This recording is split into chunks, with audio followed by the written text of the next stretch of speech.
আমরা বন্ধু মহল মিলে একটা ইফতারের আয়োজন করছি। মূলত একটা মাদ্রাসায় সেখানকার কিছু স্টুডেন্ট আর এতিমদের মাঝে আমাদের আজকের এই ইফতারির জন্য আমি প্রথমে একটা পাঞ্জাবি পরে রেডি হয়ে নিলাম।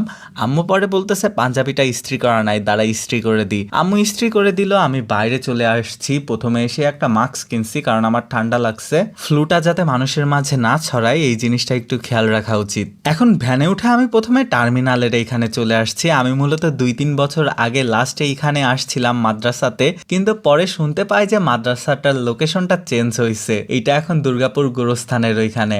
আজান পড়ে গেছে চারদিকে। আমি আসলে জানতাম না দুর্গাপুর গোরস্থানের ওইখানে আর কি মেইন লোকেশনটা এখন এতিমখানার। আমি এখন হাঁটতে হাঁটতে আবার টার্মিনালের কাছে আসতেছি। প্রথমে একটা পানি কিনে একটু পানি খাইয়ে নিলাম, তারপর ভ্যানে উঠে রওনা দিলাম গোরস্থানের দিকে। আজান পড়ে গেছে, একটু লেটই আমি এই যে ছোট ছোট বাচ্চাদের মাঝে চলে আসছি। এখানে আমাদের বন্ধুরা সহ এইসব বাচ্চারা আজকে ইফতারি করছে। ইফতারির আইটেম ছিল মুরগির বিরিয়ানি। আমি মূলত হেভি খাবারটা খাইতে পারি নাই, এর জন্য আম্মুর জন্য পার্সেল নিয়ে নিছি। এখানে আরো 1-2 জনের জন্য পার্সেল করা হচ্ছে যারা মূলত আসতে পারে নাই। বাইরে সবাই দাঁড়ায় আছে, আড্ডা দিচ্ছে। নামাজের সময় হয়ে গেছে, আমরা সবাই নামাজ পড়ে নিলাম। টিনের একটা ঘরে নিজেদের জায়গায় মূলত এই মাদ্রাসাটা করছে তারা। মাদ্রাসার নাম হচ্ছে দারুল কুরআন ইসলামিয়া মাদ্রাসা। এটা মূলত এতিমখানা আর লিল্লা বোর্ডিং। আমরা এখন সবাই স্টেশনের এখানে অশোকে চলে আসছি, সবাই মিলে বসে আড্ডা দিচ্ছি।